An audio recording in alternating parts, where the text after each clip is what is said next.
我而家手上面拎住呢一杯咧，就係叫做 White Zinfandel 嘅 Rosé。其實 White Zinfandel 咧就喺美國非常之流行嘅 Rosé 嘅一種嘅酒種嚟嘅。你可能會問啦，Zinfandel 明明係紅提子嚟㗎嘛，咁何來會有個叫白嘅 Zinfandel 咧？其實咧就係美國人咧，佢哋做一啲個嘅酒商咧，佢哋做酒嘅時候咧一個 gimmick 嚟嘅。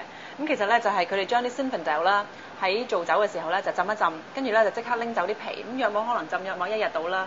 攝取咗個單寧，攝取咗個顏色，然之後咧就拎翻走啲皮，咁所以咧就出咗嚟嘅叫 White Zinfandel。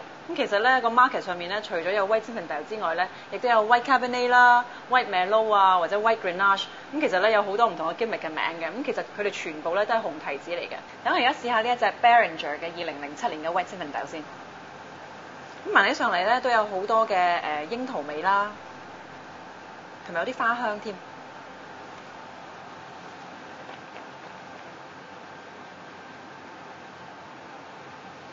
咁個味道亦都有好多花香嘅，有少少嘅玫瑰味道啦，同埋咧有好多嘅藍莓嘅味道。其實咧就個味道咧就好睇翻嗰個提子嘅味。譬如如果你係飲一啲嘅 White Cabernet 啊，可能咧就一啲比較薄有少少嘅黑加侖子味都唔頂嘅。大家可以不妨試下。